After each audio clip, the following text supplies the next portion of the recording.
Commence primary ignition.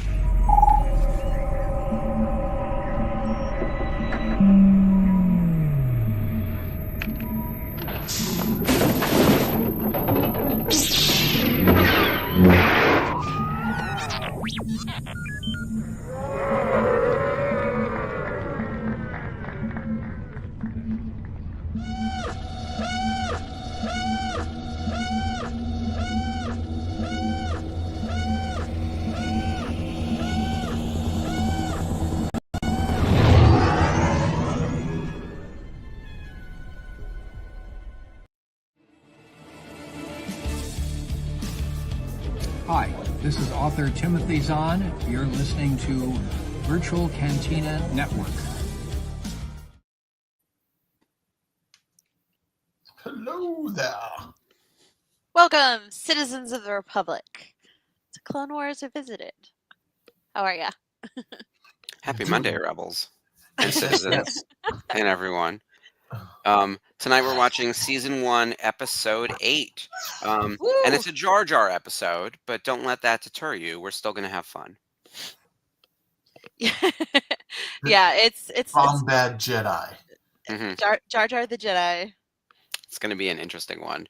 How are you guys doing? I missed last week. I did watch the episode. Did you I really? always do. I watch every episode on the network. Yeah. And you guys were great. Thanks for covering for me while I was at Wicked.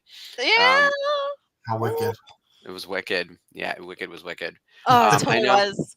I know, Ashley, you saw it. Long. Wicked Wicked long. was wicked long. Ashley, what did you think? And then Skip, you said your wife saw it, so I want to get her opinion as well. Oh yeah. Okay, first of all, I cried off all my makeup. Honestly, I saw it in, I want to say 2011 on Broadway, and it's my only time seeing it, but I'm a huge Winnie Holzman fan. She wrote the script for the play. She wrote the script for the movie. She created My So-Called Life for us 90s kids out there, which is my favorite TV show of all time. So the movie had so much heart, and even the extended scenes, like they extend on from obviously the stage play, things that they can't do on stage, they do in this movie. And acting, casting, singing, dancing, sets, costumes, everything, absolutely perfect. I couldn't be happier, as they say. They couldn't be happier. And they added in those scenes or stories from the book that didn't make it into the stage play. That's how they filled out that giant runtime, Skip. So Yeah. the Broadway show runs for about 2 hours, and the first act is a little over an hour, and then the second act is a little less than an hour, and there's like a 10-minute, 15-minute intermission, which is sort of the structure of a lot of Broadway musicals. Right. The book is really dense. I read it back in like 2003, right after I graduated college. So it came out in like 94, 95. I read it for the first time because I had heard so many good things about it, like right when I got out of school. And then I saw Wicked on Broadway probably in like 2008 or whatever it was. I didn't see the original cast. But whenever I saw it, I thought it was great. But I was like, where's all the other stuff from the book? Because the book is like a political thriller in some ways. Like it's all about the wizard, gaslighting an entire nation and taking away the rights of animals. That's really the big the meta plot. Like the animals in Oz are losing their voices, and Elphaba and Glenda are at the school at Shiz to learn magic. But that's the backdrop in which they're living, like terribly unprecedented times, right?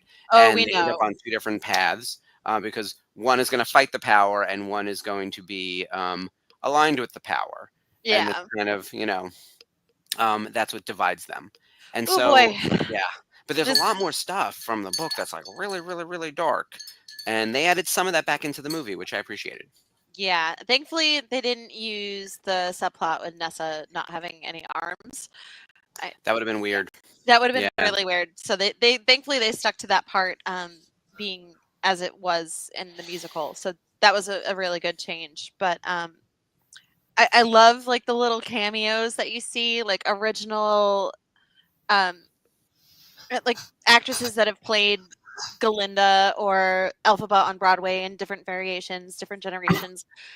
They had little cameos here and there, so that was fun to spot. Mhm. Definitely recommend checking out New Rockstars. Just released huge recap of Wicked Part 1. Yep. It's over an hour. It's about an hour, so it's Yeah. a lot. They found a lot of stuff. Yeah, it's kind of crazy. Skip, you said your wife saw Wicked this weekend. You Yeah, she didn't went with. go, but what did she Not think? go. I'm sorry, it's not my thing. It's okay. We understand. But actually, she had seen the play. She'd gone to New York and seen the play. I'm trying to remember when that was. And then her daughter-in-law, Amanda, and had invited her and her mother, and so the three of them went out to lunch and then went to see the movie. And of course, the first thing she said is, "Wow, it's a long run time." Yeah. But yeah, she did kind of get into the story of not Glinda. What's the other? Which is Alphabet? Elphaba. Alphaba. Yep. Alphaba's history and parental type thing. And yeah, that was a little dark, wasn't it? Yeah. But kind of like, yeah, let's stroke what's out there. Art imitating life or life imitating art. Hmm. Um, and but she enjoyed it. She had a good time. Yay. Came back Well, good. liking it. But We have to that. wait a whole year for part 2 now. Yeah. I will say, I Oh, think it was Spencer's only part comment. one. That was Yeah. part one. Yeah. Oh, shoot. Yeah. So the thing about Wicked, I actually think the Broadway show, Act One is significantly better than Act Two. I think the Yeah. story in Act One, with all the background at Shiz and ending on Defying Gravity, feels like almost a contained story in and of itself. And then Yeah. Act Two has to hustle to intersect with the Wizard of Oz and wrap up some of that, and does a lot of what we'll say retconning. Like it's and really look, this is like the original book. Wicked is glorified fan fiction in some ways, right? Like it's taking the franchise of the Wizard of Oz, which has been around at that point for basically 100 years and is part of the pop culture in such a huge way. It's public Yeah. domain basically, and pulling on that thread and be like, hey, let's just reimagine what if the Wicked Witch weren't originally born evil and wasn't even really wicked, and what if it was from her point of view. But they really hustled to that finish line in part two. So I'm curious to see how part two of the movie extends how the Broadway show just sort of like races to that finale. Because there's a lot more to do in part two, especially Yeah. when it comes to the animal subplot, which gets really overshadowed in the musical. Like the Right. musical is great, but you lose a lot of the political stuff. I thought it was really good that they had, and we're talking spoilers here, people, so you Yeah. haven't seen Wicked. Bye bye. We'll talk to you later. Yeah. The whole subplot where they have Dr. Dillimond and the other animals like having that secret meeting, like that Yeah. was really amazing. I thought that was so necessary. One of the best scenes in the movie. And Yeah. honestly, like when as soon as I saw the lion cub in the cage, I was like, oh, gotta go to the bathroom. Bye. Like Yeah. I didn't want to like, even though it's CGI obviously and it's not a real lion cub. Mhm. No, I can't. Yeah. So the idea of them inventing a cage was, and actually, I forgot that was something that happened in the book. And so when they do it in the movie, I was like, what the fuck is this reveal? I couldn't remember what was going to be under the blanket. Yeah, And I then totally they're like, forgot about this that is a too. new invention. It's called a cage. And of course, we've been talking about cages a lot in American politics. And so I nearly hit the floor because here's the thing. Wicked is heavy-handed, and I tell people all the time, this is your racism 101 Broadway Yes, show. Like if you have facts. children, this is how to like explain racism, right? Because she's green and she's treated differently for it. The Right. book is much more nuanced, and while it's heavy-handed in a lot of places, It's a little more like 1984 in Animal well, Farm. I actually think if you look at the time period in which it was written and it came out in like the late 90s, it actually more so feels like a response to like the early aughts, which I know doesn't make sense chronologically, but No, like I understand. it feels that way where it's like we need a villain for everyone to rally behind so we can drive nationalism in a way that like will motivate everyday citizens to do terrible things. And it reminds me very post 9/11. So like that type Yeah. of rationale, even though the book was written in 94, like actually feels a little bit of a response to like the first Gulf War, right? So it's that same type of thing where like we're going to find an other group who doesn't really look like us, who has different beliefs than us, that lives far Yeah. away and we don't understand them. They're the enemy. Everyone rally behind them, and it's very nebulous, right? Like Yeah. and that's how it's happening in Oz. Like the animals are the problem. And I'm feeling like this is very important for now. Yeah. Oh yeah, for It's sure. scary important for now, and everything that could possibly be Hmm. to come. Well, I also If you've been think paying that attention. Well, that's the history. thing about a story is if you take a story that was written a long time ago and it still resonates today, then it was a Yeah. good story. Still relevant, still timely, timeless and timely, which is kind of horrifying. But then think Yeah. about this. Spring Awakening is like a German not short story, a long story, a novella or whatever from the 1800s. And they turned it into one of the most modern feeling musicals of all time. And it's all about like teenagers becoming adults that don't have all the information they need because their parents are like not giving us all that information. And people are like, oh, it feels like the 1950s. And I was like, actually, it's the 1800s in a different country, but like it's exactly the same. Like the human condition remains the same way I think there'll always be some type of othering, whether it's racism, misogyny, homophobia, like fear of immigrants, like whatever that thing is, it's always going to be around. We're just now through our lens of today feeling very much attached to like the moment of Wicked, Oh which is yeah. like, damn, Big this time. movie should have come out 2 months prior. um, um, I'm tired of living in unprecedented times, you exactly. guys. And someone had put up that exact quote with like Elphaba and Galinda just like looking at each other, and that was like the quote above them. I will say I am holding space with the lyrics to Defying Gravity right Oh, now, which was totally. like the best meme of all of them.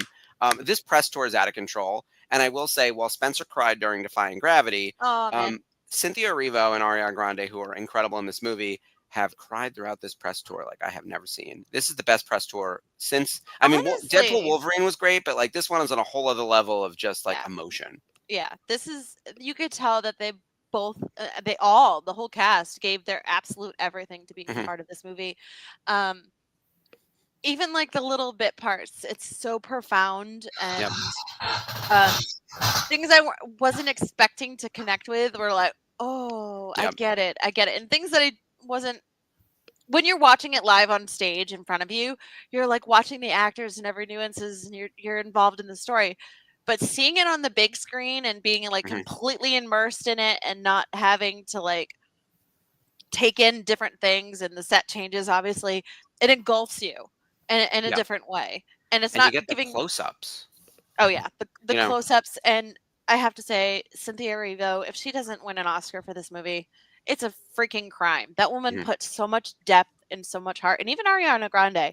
She was I, really good. admittedly, I'm not a huge fan of hers. I appreciate her, but I'm not a huge fan. She killed Same. it in like unexpected ways. Like that girl, she can sang. Like they both can absolutely sang, It's and unreal how oh, well they did the music, how much they did it justice, how much they made it their own.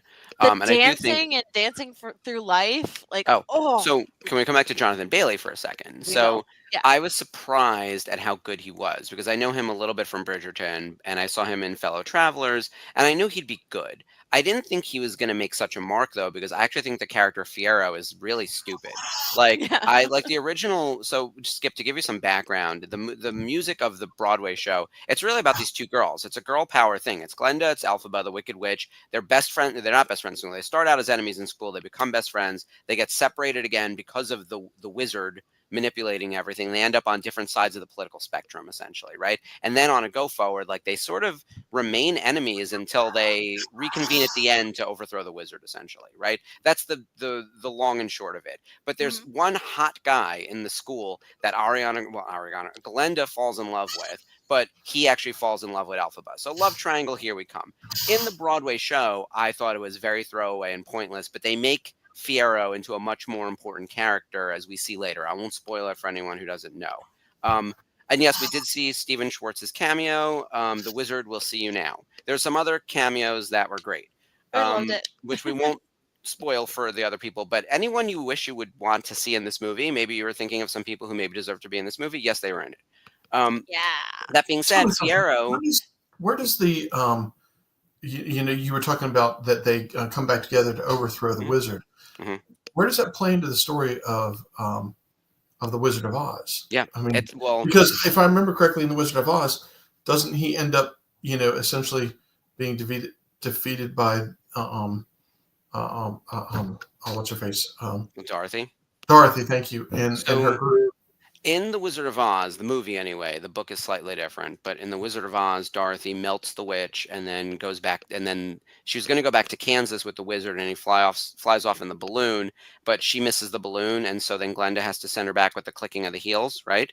Um, There's no they place for it. explain that in Wicked Part 2. So when you get to the end of the Broadway show, there is an explanation as to how this all makes sense. Again, a lot of retconning. In the book, and this is a spoiler for the book, Elphaba dies, and that's for real in the book. She does not die in the Broadway show. I don't know how they're going to do it for the movie. I assume she lives. I can't imagine they're going to do an ending where Yeah. Elphaba. But the opening song of the musical is called "Nobody Mourns the Wicked," so everyone believes she is dead, and that's what's important too, because the whole point of this story is that like the truth isn't the truth. The truth is what you believe, It's and propaganda. so propaganda is like the overarching theme of the whole thing. Yeah. Yeah.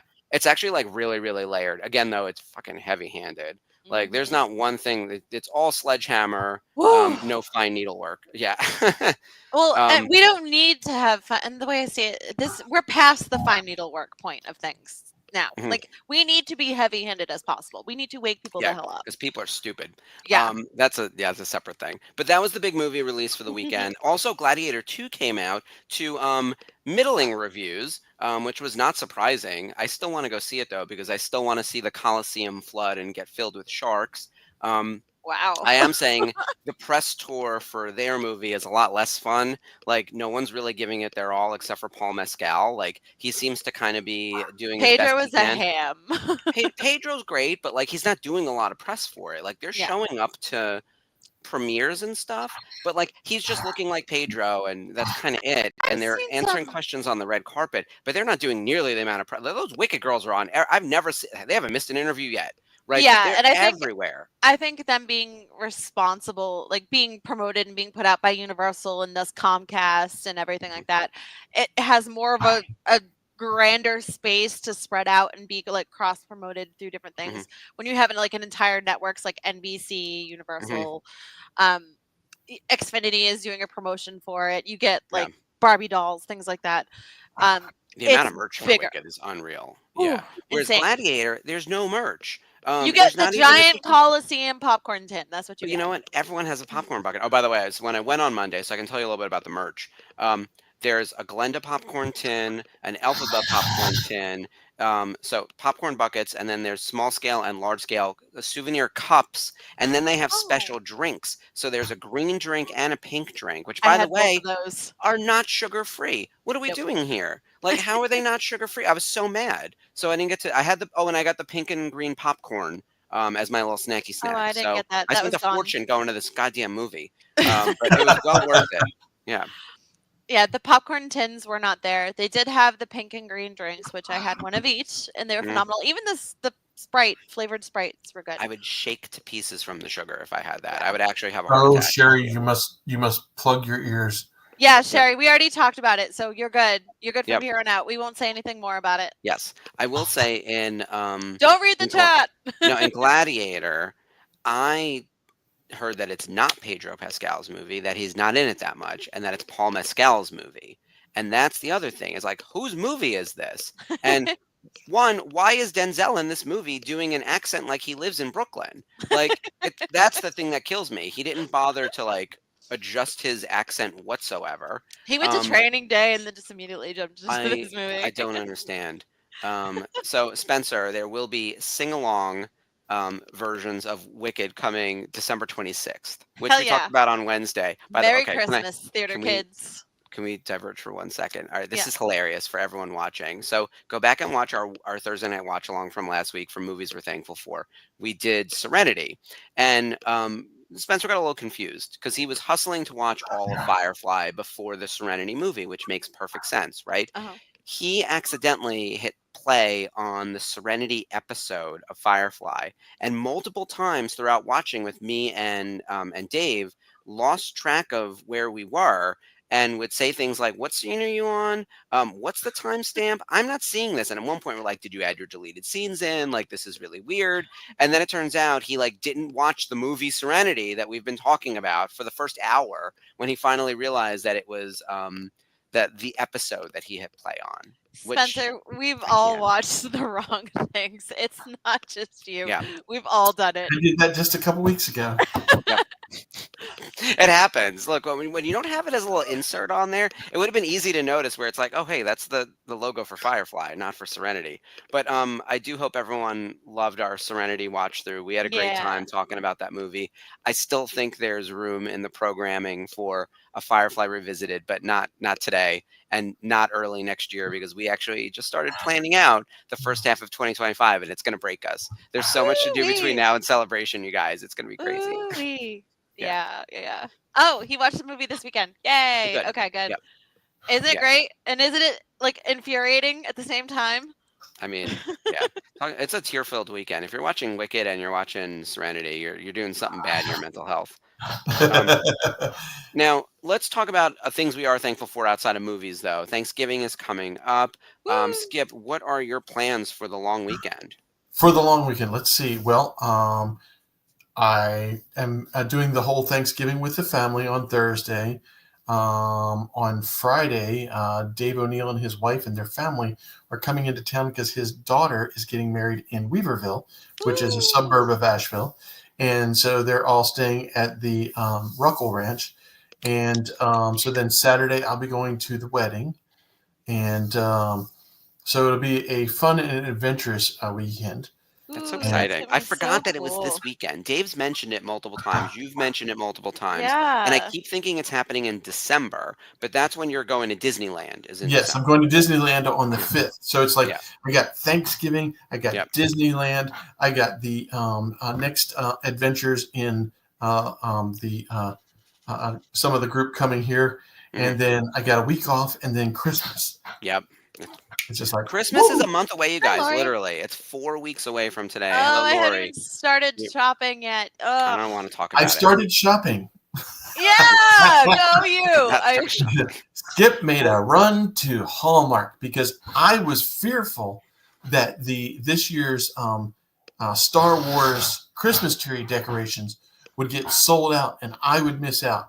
And Spencer will tell you there is no FOMO when it comes to the Ruckle household. Yeah.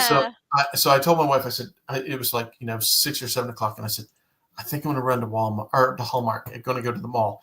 And oh my gosh, the mall was deader than a doornail. And I couldn't tell whether that was because of our recent Halloween activity or whether it's just the death of the brick and mortar facilities. But I was there and I walked in and I had my Empire varsity jacket on, which I got in London when I went to Celebration in 2023. And so I walked in and the lady goes, well, how can I help you? And I did a little spin and spun around so that she could see the back of my varsity jacket. And I turned back and there were three ladies. There was a lady that was in her 30s and there were two that were just slightly older than her, maybe in their 40s or early 50s. And she goes, you're here for Star Wars. And the other two were like, how did you know that? It's like, you got to read the back of the coat. It says Empire, on there. And I said, yes. And so we walked, she goes, well, come on over. And she walked me over to the decorations and she goes, okay, well, we got these and these. And she goes, now she gets herself in front of the boxes of the decorations. She goes, now which ones do you want? And I said, I want this one and this one and this one and this one and this one. And oh, that one too. So yes, I have the ghost. All of them. I have the ghost. Yeah. And then there are like 2 or 3 that interact with my other ones that all tie together. Because, my mother one year went to Hallmark and went stupid crazy and bought me everything that the ones that are from episode 4 that line up and tell the story. Oh, those are so cool. Oh, it is. It runs about 20 minutes. The first time was really cool. After that, somebody would go, oh, let me hit the no, don't hit the button. But if you hit the button again, it'll stop. It does stop it. Okay. Yeah. But did you get the Death Star tree topper? I have the Death Star tree topper. Yes, I love it. Good. But what my wife does is she has a Darth Vader mask, and she puts it at the top with a couple lights in behind it, so that the lights shine through the eyes. And then she has a toy Darth Vader lightsaber, and so that goes on the tree. And then she takes a black construction trash bag and cuts it open and makes a cape. So we have Darth Vader as the Oh. head or the top of the tree, and then this cape that goes around it, and then we will have 20. I think I counted 25 Star Wars Dang. decorations on the tree. So it's going to Way be to an go, all Bridget. Star Wars. Yeah, it's an all Star Wars Christmas tree. That She's is got- perfection. Yes, we have a black and white ribbon that goes down the side of the trees. We will definitely do another movie of it this year and So yeah, post you it. definitely You got to gotta send post that. pictures. Yeah. Yes, it's very cool, and I'm very excited. Oh, Lori, I hear you. I have enough Hallmark ornaments from various properties, but mostly Star Wars, and Christmas Story for like 3 trees. It's so crazy. They make so much good stuff. Yeah, we gotta upgrade that toy lightsaber. You will. Movie is You too will. heavy. Yeah, there's Or just have a mic stand and just prop it next to the tree. It'll be fine. We've toyed with the idea of doing an all Star Wars tree, and because we have so many other pop culture franchises mixed in, and at this point, I'm like, I could use anything but Star Wars on the tree because it's like so much. But yeah, we are the same way where the tree is going to feel very just pop culture heavy, and we'll put it up. It's going to be short now. Usually, so Thanksgiving's really late this year. This is technically as late as Thanksgiving can be based on the calendar. It's always Right. the fourth Thursday of the year. So the 28th is as late as it physically can be, which means it's also a really short window to Christmas. But we'll put up our tree on Friday, the day after Thanksgiving. Yeah, We're hosting Friendsgiving at our house, so we have to like save room in our living room. Otherwise, we would have put it up this past weekend. So yeah, that's on my agenda. Skip. I've got to do Friendsgiving Wednesday. We might go to a friend's place on Thanksgiving on Thursday. Tree goes up on Friday. Jason has work on Saturday, and then we're at my parents on Sunday for Thanksgiving, which we're calling part 2. But like that's family Thanksgiving on Sunday with my parents and my sister. If you go, you can see on the screen my Instagram handle, whatever you want to call it, and you actually search me out and go back through all of my posts. There is a post of our Christmas tree from like 2 or 3 years ago. Oh wow. When the last time we did a full Star Wars, I went out. Bridget got me to get the tree up, and at that point in time, we had a real tree. And got the tree up, and I got the lights on it. She goes, "You get the lights on, and I'll take care of it." And she sent me off to do something, and then came back, and I walked in, and she goes, "Did you see the tree?" And of course, I'd come in, kind of not paying attention, and went, "Holy shit!"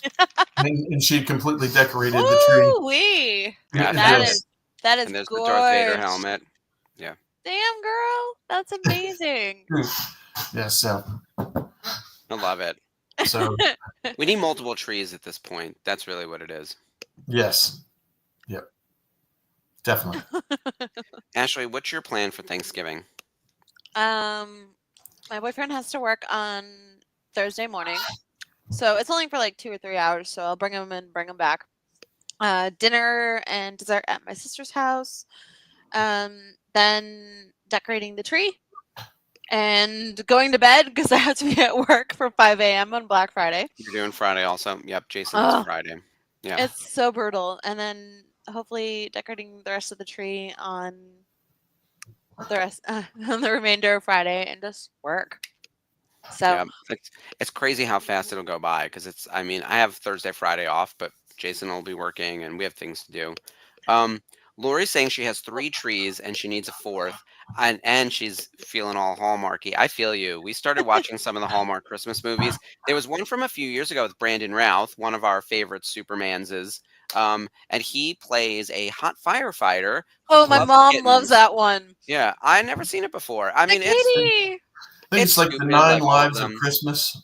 Yeah, it's like the 9 Kittens of Christmas or some nonsense. Yeah, Look, so the stakes, I joke all the time, the stakes couldn't be lower. These movies are predictable and silly, and like there's hardly any conflict. Even our Paul's son, Young Lee, has been in a Hallmark movie. At this point, I think I have. Like, it's crazy how just AI generated these stories are, and like just repeatable. But Brandon Routh is very charming, and the lady who was in the lead, who I had never seen before, was actually very good paired with him. They had real chemistry, and there's a lot of real cats running around, so they had a real cat wrangler dealing with this. But like the sets are terrible. I mean, there's two sets. There's a house and a firehouse and nothing.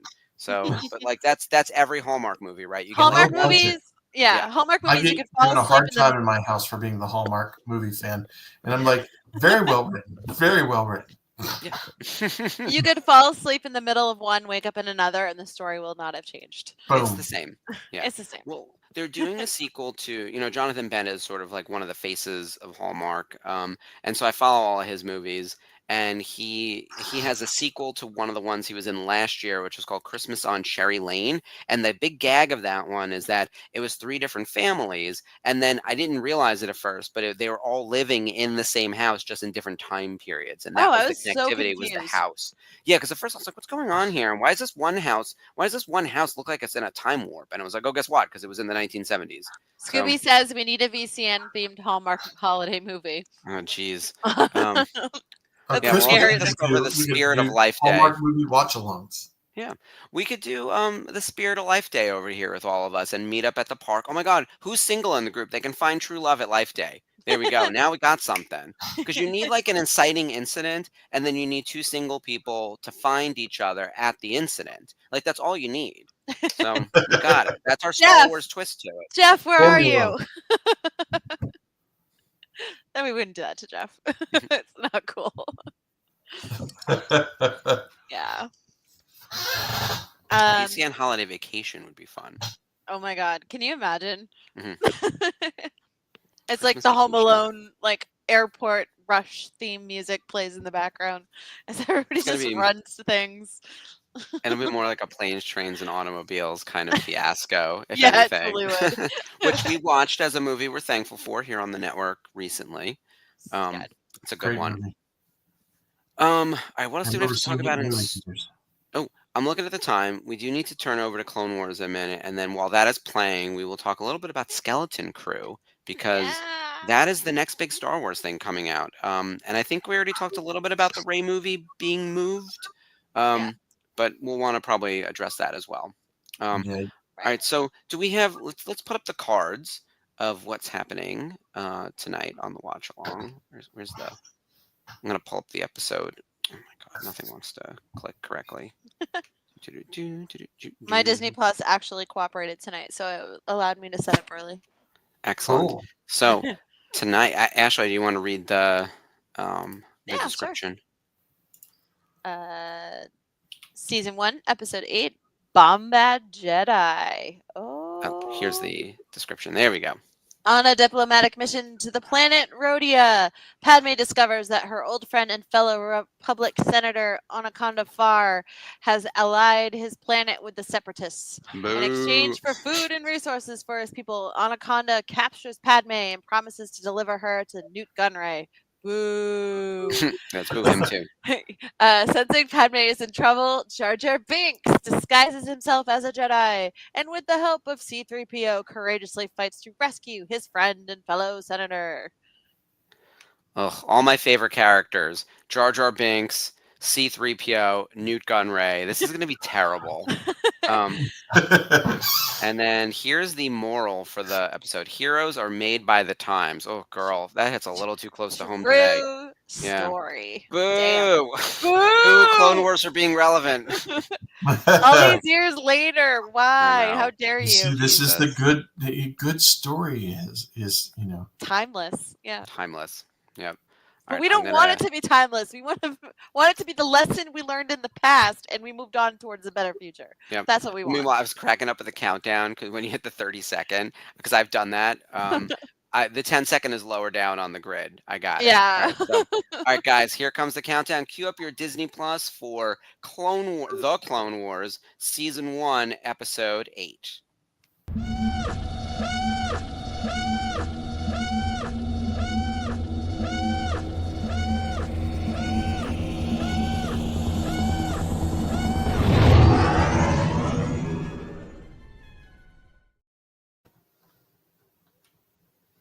All right. my volume down before we get in trouble for.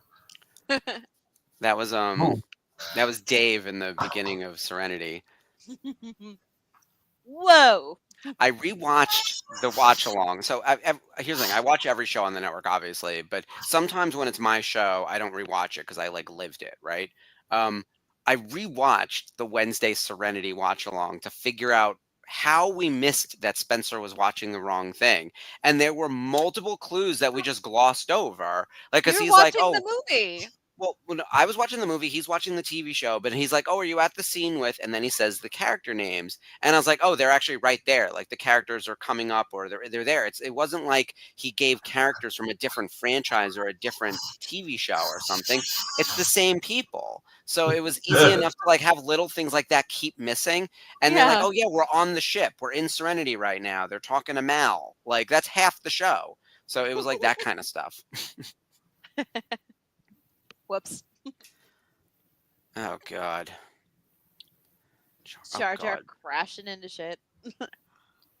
Padme, Like abusing C-3PO. the comic relief with Jar Jar. Mm-hmm.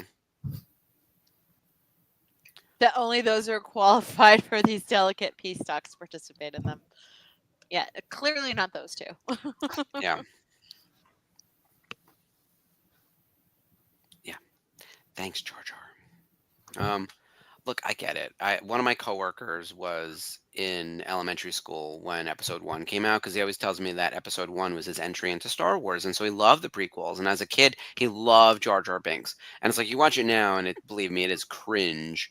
But it did what it needed to do, right? Like Jar Jar was an important character for little kids, the same way the Ewoks were important for little kids like me when I was a little kid. I would say I'm a child of Endor. Well, they always say that the movie that came out. I was talking to somebody the other day, and I said, yes, if the children that were children when 1, 2, and 3 came out, that's their Star Wars. I said, but I was a child during 4, 5, and 6, so those are mine.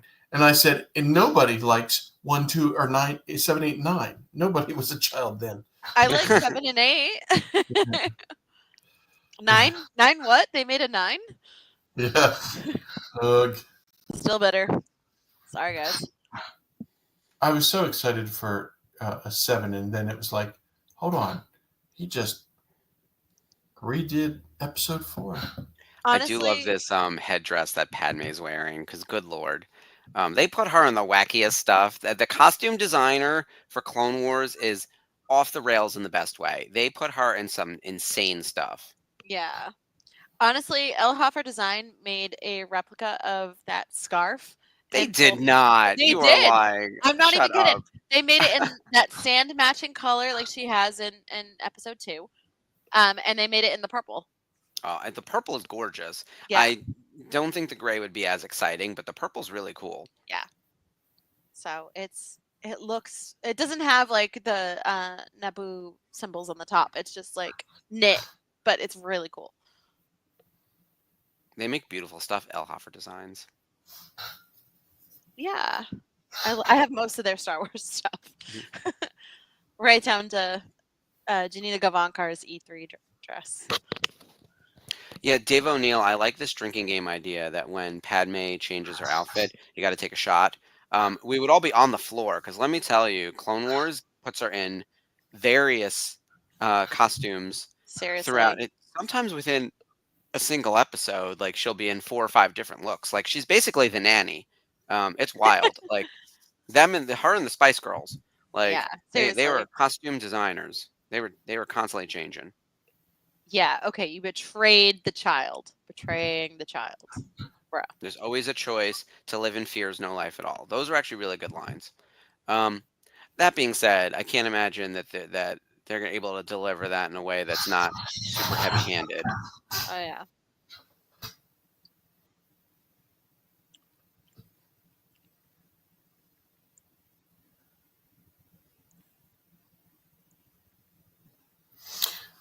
I was just watching that, and they're standing there, 3PO and Jar Jar talking, and 3PO just moves his legs just a little bit, and it's like, wow, look at that attention to detail. They could have had him just standing there the whole time. Yeah. And just shuffle his feet a little bit is like, Just give him a little bit of motion. Little smidge, little strut. Just the details that they put into this. I like that Jar Jar can communicate with the wildlife. Because as much as we make fun of Jar Jar, he's got some skills, right? And he was an important part of episode 1, and also like um the character was so maligned by the fandom. It's hard to Yeah. jump on that hate wagon. When we say Jar Jar's annoying, we're usually joking. Yeah. Oh boy, Sherry, I don't remember this one. The watch along in the 20s. Was that during one of the Woo! movies? It couldn't have been a cartoon. It couldn't have been one of the cartoons, right? Like that's a lot of animation for one episode. It's got to be in like episode 1, because episode Yeah. 1 she is in some fabulous outfits. Oh yeah, I got to see those Oh, in yeah. person when they did the costume exhibit tour. I saw it in Yeah. Detroit. It was stunning, absolutely stunning. And to see the fabrics up close at the workbench, beautiful. Incredible. I remember we were trying to get swatches of those costumes to put into trading cards and stuff, and they were like, "No, absolutely not." I was like, Oh yeah, "Can you tell us where to get the fabric? Can we do something over here?" a lot of Um, it was made by them. Like it's oh yeah. one of a kind stuff. Hmm. Like all the ones with the Naboo symbols on it, like the royal symbols and everything, like that's Mhm. all custom. They used like they have like the journals of the costume designer, and it's just crazy. Yeah, those books were very impressive. We were joking that because I went to that when I was in New York, and I was still working at Tops, and they were like, "Bring your scissors," and I was like, "I'd like to not get kicked out of like the Star Wars Or exhibit and arrested. arrested and blacklisted for life." As I'm there in front of like Team Mickey, um, canceling our contract. Um, but it was a very cool exhibit. That's got to be. I mean, I left Tops in 2020, so it's at least 4 years ago, but it's Yeah. probably closer to when I first started. It's probably closer to 10 years ago. It's wild. I I started remember. 2019, I think. Yeah. Was it during the new trilogy phase? It must have been. Yeah. Yeah. I remember going to the Smithsonian and seeing the exhibit there, and seeing Princess Leia's slave girl outfit, and going, "It looks so plasticky. Yeah. Hmm. Is this the real thing?" It wasn't meant to be like forever. Like in those days, they were just making it to go on the screen, and who cares what happened to it. So the fact that it stayed preserved and it Mm. looked like it was metal in person, like crazy. Oh yeah, everything is foam. Um, yeah, it's kind of wild. Also, this brings up an interesting question of like preservation versus repair, basically, right? So if you have an artifact from a movie and it's kind of in need of like another coat of paint or some type of repair or whatever, do you keep it as is or do you restore it? So it's preservation or restoration. Those are really the big two. Because Yeah. the ruby slippers are in the Smithsonian. yeah, the Smithsonian as well, and they're in like not great shape, and so they're keeping them as is. And I was like, "Can't you fix them, please? They look so Yeah. bad." Yeah. You want them to look like ruby slippers as well, but like I Yeah, don't but know. you don't want to mess with them. I get it. Yeah, Um, see, Sherry and I are old enough to remember going to the Smithsonian and seeing those exhibits, because that mhm. was, I think that was prequels. It's got to be. Yeah, I didn't realize that Lauren had mentioned that costume went from in Nashville. See, I missed a lot when I was in Nashville. I wish I went to that this year. That was the one thing on the. I made it to VCN Family Vacation, which was the big one, and we made it to Rhode Island Comic Con. But like I missed the Boone to Nashville. I should have made it down there. Right. And look, as we're getting ready for all of the um, uh, activities around celebration for next year, the FOMO is starting to like hit a little as we're like making our plans and all that. But I Yeah. gotta be honest, like I can't justify flying to Japan to spend 3 days Yeah. with a bunch of Star Wars fans. Like you gotta be out of your mind. I For need me my anyway. kidney. I need both kidneys. Sorry. We were I have a talking lot of about it earlier. I kind of have too much other travel planned too. Like I'm traveling and I mean I'm starting off the year the second week of January. We're going to the Halloween and Party Expo out in Vegas. I'll be there for 6 days. Like it's crazy. So, Wow. and I know that's a work trip, but it's the kind of thing where like it just continues from there, and it will not stop. Ugh. Boo. Newt Gunray. Luke Gunray. Boo. Boo Luke, this man. Boo. Luke Gunray.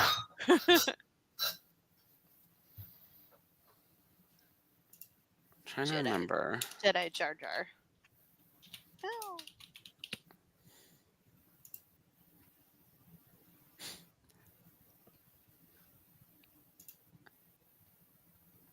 Look, a Jedi. We're doomed. Oh, Jar Jar, don't blow your cover. Oh, Run.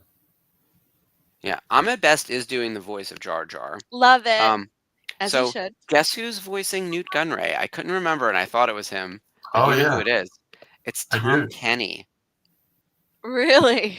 Yeah, which is kind of awesome. I mean, Tom Kenny has done so much stuff, but he's best known for SpongeBob. So he's SpongeBob. Way to go, Spongy. Yeah.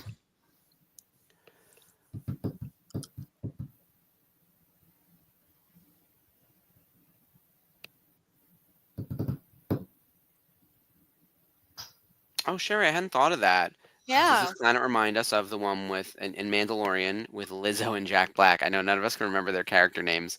They do open the dome for ships. Yeah, it's got that Uh-oh. same type of vibe. I know a lot of people hate that episode. That episode didn't bother me. Yeah, Like, me either. it didn't take me out of it. Like, Jack Black didn't take me out of it. Neither did Lizzo. Like, these people were kind of living Christopher in their own Lloyd was little, like, cool. yeah. And you knew he was going to be the big villain, but it's fine. It's all good. Yeah. Um, I actually really liked season 3. I know people give it a hard Yeah. time, but I'm Yeah, a Kat was not taking me too seriously the other day on the Unifying Force, but I'm like, no, I like season 3. I mean, mhm. I like the whole Mandalorian and Bo-Katan and the redemption of Mandalore. I like that season. Yeah, I did too. Well, here's the thing. I love Katie Sackhoff, and so Bo-Katan's story continuing is a great thing. And I love that they relit the flame at the end of Mando season 3 on Mandalore. Like there's finally hope for those people. Good Yeah. Lord, have they been through too much? I will Too say much. it was a very different show than Mando season 1, and I think that's the complaint. Mando season 1 is a character study about a very specific person who's like slowly building a crew of people and sort of living like a loner but doing missions. Season 3 feels like so much a part of like the larger Star Wars lore that you need to be like deep into it. Whereas like Mando season 1, you could have never watched Star Wars before and just been like captivated by this one dude. By the Absolutely. time you're in season 3, it's like, oh, we're talking about relighting the flame of Mandalore after things went awry with Bo-Katan after she fucked up with the dark saber. Like, there's a lot of layers. So I get it. But I really like. I'm telling you, if we And then called it there's the the Book of New Bo-Katan, Republic. Yeah. yeah. But Season to 1, me, I've always felt that comparison to Kung Fu was very the TV series Kung Fu. That mhm. season 1 very much fell in line with that kind of story. Oh yeah, it's exactly that.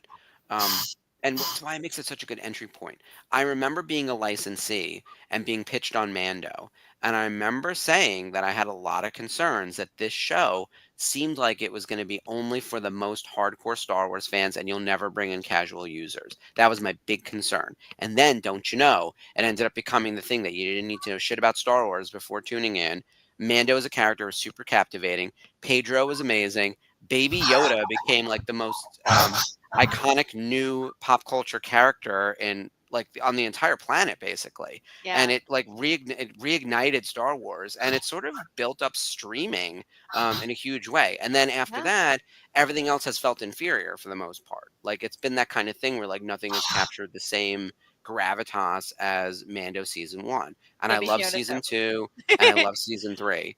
I do think they would have benefited by instead of calling it Mandalorian season 3, they should have just called it the Book of Bo-Katan and said like, "Hey, we're giving you a Bo-Katan season, and Mando might also be in it." But like, that's kind of what it was. Like, I felt like Yeah. Katie got For her own real. spinoff. So, Yeah. Yeah. but I think they got gun shy after Book of Boba Fett, which was not well received. Well, yeah. Yeah, look, I get it. I had hopes for the Book of Boba Fett, and I liked parts of it. I actually think Timothy Oliphant was the real standout Oh yeah. Yeah. as Cobb Vanth. Like he's got a lot of he's got presence, right? Like he's charismatic. The character's interesting. He has There's great a lot to hair. do there. That hair is unreal, man. Oh Like Lord, even as no. a hot toy, it's Here's beauteous. here's how you know I'm broken though. Because in the first Scream, I was like, oh, I love Matthew Lillard. He turns out to be one of the killers. Second Scream, I'm like, oh, I love Timothy Oliphant. He's the fucking killer. Like, I am Stop of them. loving the killers. Jack Quaid. I was like, oh, Jack Quaid, he's the killer. I know. Every time. Every damn But time. we think of him as Huey in The Boys, and then he just goes completely sideways in Scream, and it's like, oh, Yeah. Huey, Yeah. no. Like, So I ridiculous. love the. Have you ever seen the interview with Timothy Oliphant? And he talks about how he looks so much like Josh Duhamel. Oh, he does. Yeah. And Chubby Bros. so one year, so Josh apparently showed up at I think a baseball game that his family was in, and so for a joke, Josh took a picture with his family, stood in, and Timothy was not in the picture, and then and the funny thing was they used that for their Christmas card that year. Yeah, Sherry. Oh my And- God, that's hilarious. And they sent it out, and what was funny is that his mother had it up on her refrigerator as like, here's a picture of the family, and his brother goes, Mom, that's not Tim. It's not your son. That's Josh Duhamel. That's this other Stupid. actor that That's is so not dumb. that is not Tim. And I love that story. You have to I think Oh my I forget God. who was interviewing with him. I think it was what's his face, a redheaded guy. Conan. Conan was Yeah. interviewing him and telling that sounds story, right. and it's fucking hilarious. I love that. Sherry says he is still stuck in that back tank. We need to know if he survives. Girl, we Yeah. saw Thundercat about to do shoulder surgery on that poor man. We need to know. Sherry just wants to get into that. So people back to Google tank with are Timothy. I googled Josh Duhamel, Timothy Oliphant. The first thing people also ask, are Josh Duhamel and Timothy Oliphant related? And then the answer, Timothy Oliphant and Josh Duhamel, while strikingly similar in appearance, are not actually related. So that's Um, like Ben Schwartz and Joe Keery from Stranger Things. Yeah, there's a few of them that Yeah. like. Also, I have a little bit of the face blindness, so like I can be tricked. Like a white guy with brown scruffy hair, like you know the Ryan Murphy man, like Yeah. that guy who's in every season of American Horror Story. They do all kind of look alike, but they literally look like indescribable, like exactly the same to me. Like I couldn't pick them out of a lineup truly, unless I already know you from something else. Like I recognize Matt Bomer. The other 9 were just like some dude, and I was like, they're all interchangeable. Well, Grotesquerie, it's Travis Kelce. So I saw that. What are we doing here?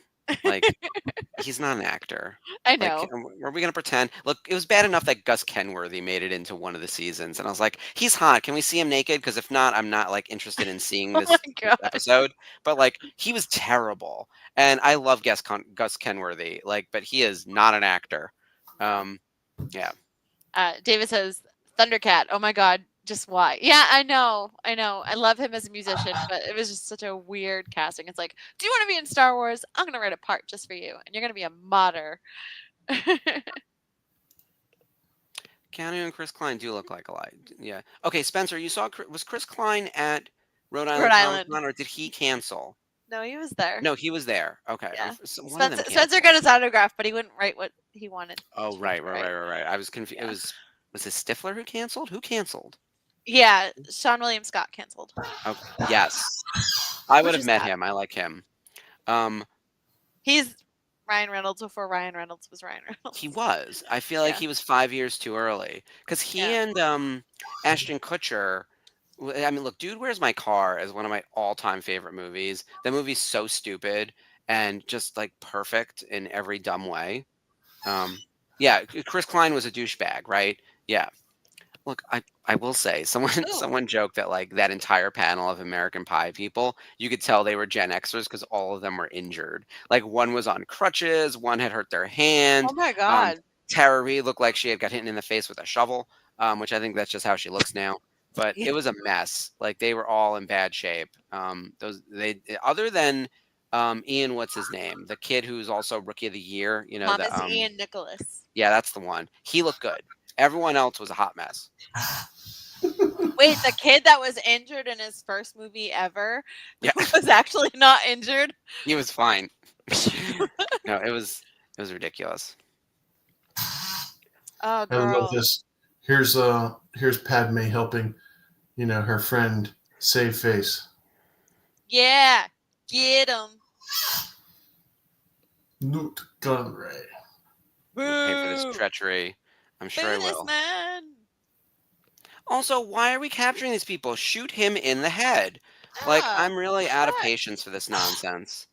Like, every time Anakin kills someone in Clone Wars, I just clap. Like, I realize that it's supposed to be a red flag, but also I I do. agree. Yeah. Stifler would not have worked as Green Lantern. You know why? Because that's where Ryan Reynolds and Blake Lively were supposed to meet. Also, no one would have worked as Green Lantern. That movie was terrible. My uncle And actually, being a big DC fan, he liked that movie at first. I Then don't he know. I realized, mean, but it was, he's not going to say no to any superhero movie. So there's something about Yeah, that I'm where kind it's of. like we're still getting our lore, we're still getting the special effects, even if it's not perfect. It's like better than nothing. But there's so many good animated movies, and there's a great animated Green Lantern that like dives into all the various members of the Corps. Like there's several of them on HBO Max. Watch those instead. Like the yeah, live action one's terrible. if you like Taika Waititi too, you can watch the Ryan Reynolds one. But yeah, Yeah. it's weird. It's weird. I can't stand Tycho. So someone was telling me recently, they were like, "Can you imagine being in the same room as like Taika Waititi, Ryan Reynolds?" I think they added Hugh Jackman on that list too, and it's like because we were watching the behind the scenes on Deadpool Wolverine, and they're like, all of these men look incredibly exhausting, like, and it's like, no, yeah, it doesn't matter how hot you are, at some point you're going to be too annoying, and I think like Ryan Reynolds rides that line. Oh, All right, well, so that's the that's episode. it. Congratulations, Jar Jar. They did it. They captured Newt Gunray. That's a big deal. I Woohoo! didn't A realize very they big actually deal. achieved something in this. This was great. Yeah. Jeff, I want to put up your comment that the Gen Oh my Xers are God. beat down. Yeah. So I exited out of Disney Plus and Friends is on because it's after 9 o'clock, and it's the Mhm. episode where David Arquette plays Phoebe's sister's stalker, Oh, and we shit. met David Arquette at Rhode Island Comic Con. So, Mhm. well, I did. Yeah. Yeah, it was As crazy. a Scream What? fanatic, like I keep saying there are two pieces I need to. Well, there's several pieces I need to start. One would be a Buffy the Vampire Slayer. Two would be a Firefly Serenity, whatever that is. Facts. Yeah. Three would be Scream. And the problem is I would go broke on all of them. Like the Yeah, you would. Scream cast of various casts.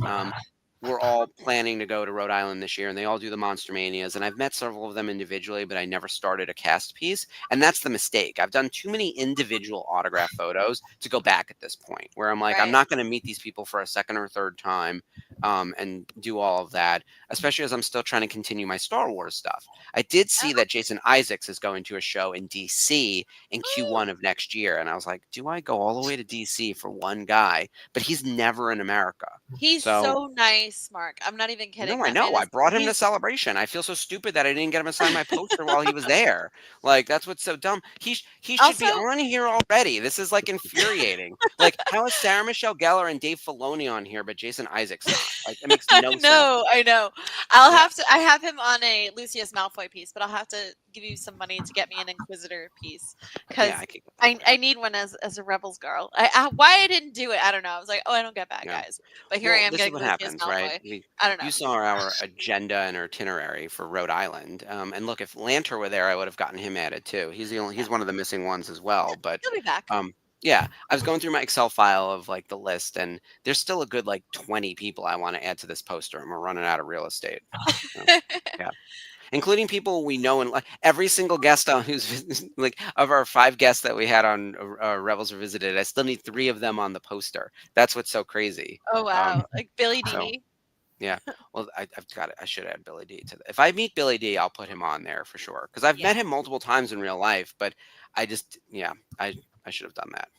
Yeah. All right, well that Okay. was Clone Wars. Yay, we did it. We saved the day. I will Captured say, New like, Gunray, you guys.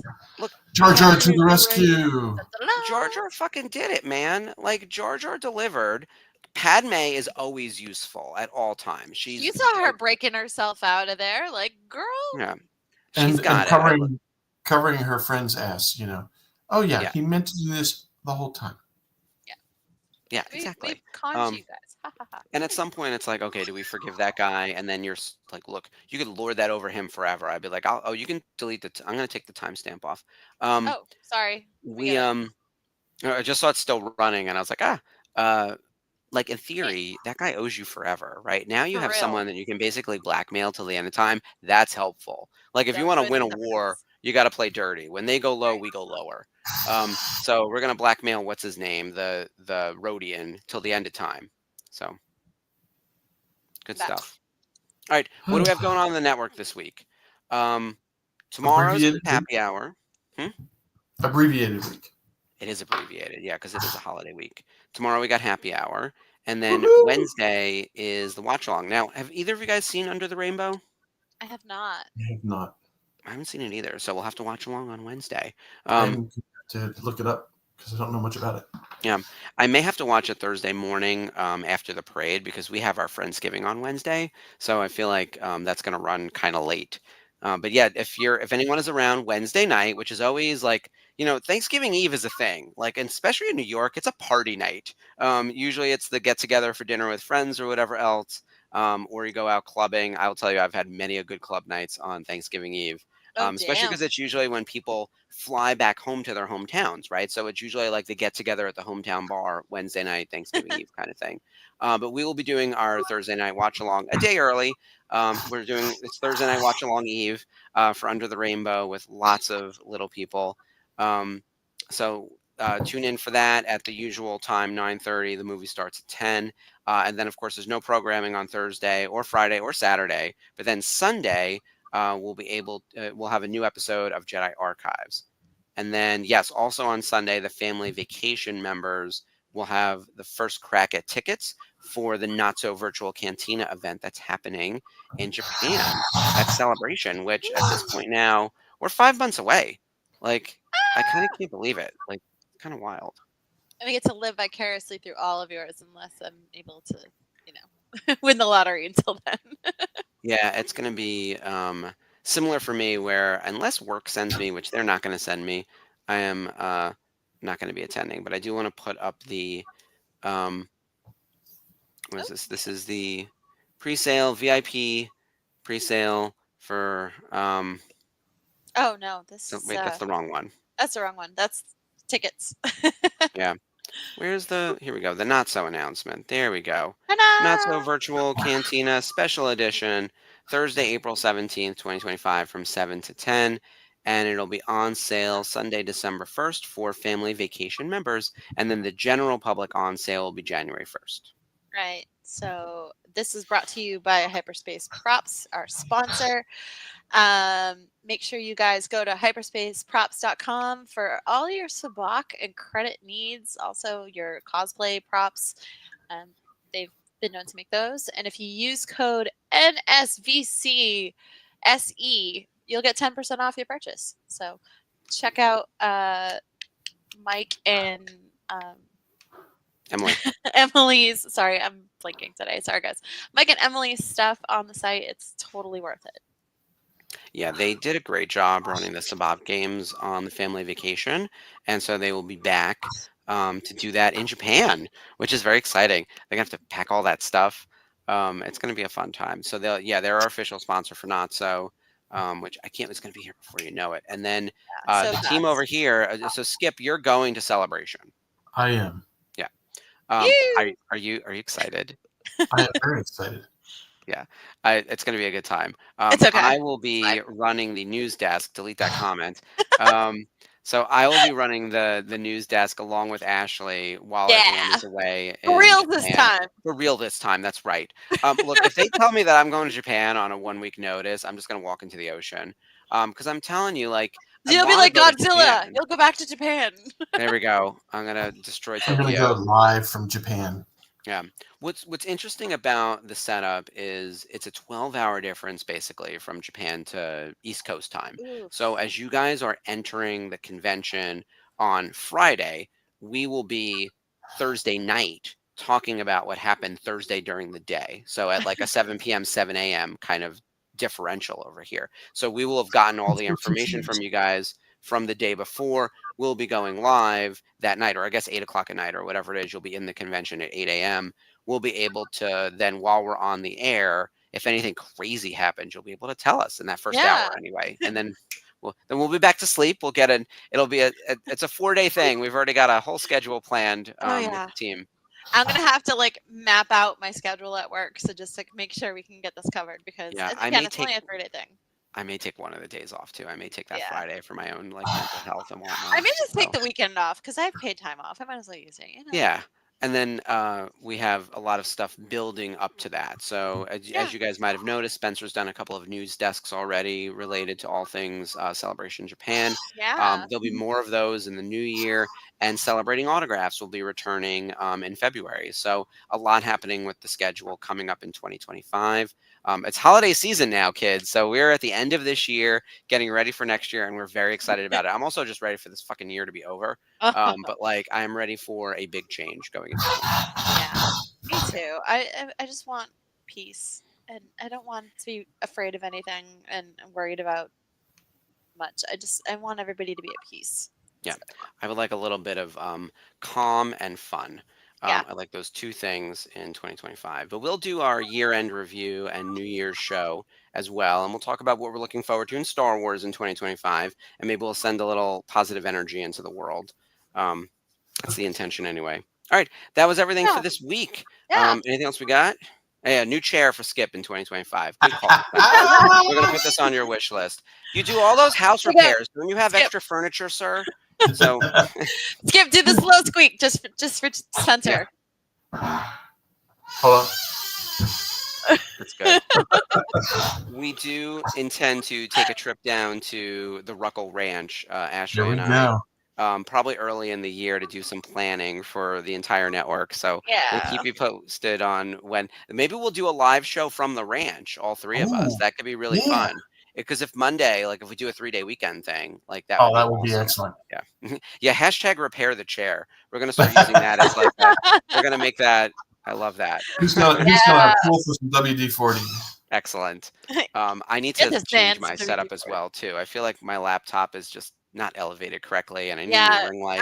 There's a bunch of I'm stuff. campaigning hard for an IKEA trip this holiday season. If Mhm. anybody loves me enough, IKEA gift Well, cards is the way. My And my I only thing need I my need, office set up like whoa. well, you know what you need is the same thing I need, which is a coffee table to hold our ghost. And Yes, so ghosts I are need an shipping by the end acrylic of December. case. Oh my god, I'm so Yeah, excited. I know. I'm gonna find the right coffee table. I'm gonna spend some money on that. So Also, we'll see. I really want Hasbro, and anyone from Hasbro, if you're listening, please do this. Please reissue to the people who have bought the ghosts figures on cards so we can have one to keep nice and one to display with, and so we don't have to buy secondhand market from people who like to mark this up. That's just my one Christmas wish for Hasbro. Yeah. Dave's planning on bringing a WD-40 this weekend. He's gonna be like, "Where's that fucking chair?" Exactly. It's gonna just assault Yeah. it. Right. Yeah. Like, I can't get it to squeak anymore. Dave, put WD-40 on it. Jesus. No, am I even sitting down right now? What happens? God. Killing me. All right. Well, on that lovely note, thank you everyone for joining us this week for Clone Wars Revisited. We'll see you this week on the rest of our short programming for the network. But we hope everyone has a fantastic Thanksgiving. Enjoy your time with your family. Enjoy the long weekend. Yeah. Responsibly do some shopping for Black Friday. I remind people every year, like, don't go into debt buying gifts for people. Yeah. And if you're and certainly don't buy anything for me, like I'm good. But like in general, just maintain your peace in all forms. And then we'll be back on Monday to do another watch along. I don't even know what next week is. It's season 1, episode 9. I haven't bothered to check. But we will thoroughly cover all things Clone Wars and definitely talk about everything else going on in the world. So Yeah, we'll do a full definitely. Thanksgiving recap when we get back on Monday. Definitely will. And make sure you guys watch the Macy's Thanksgiving Day Parade. There's bound to be some cool stuff. You might even see some wicked people on there. And just enjoy the time that you have. Remember, politics and Thanksgiving don't mix. So be respectful. And Politics and Thanksgiving don't mix. I love that. I learned that this year. Yes, I did. And I'm going to. All right. It's going to be a thing. It's going to be a thing. All right, guys. Thank you so much for joining us. May the force be with you. And long live the Republic. Long live the Republic. All right. Happy Thanksgiving, guys.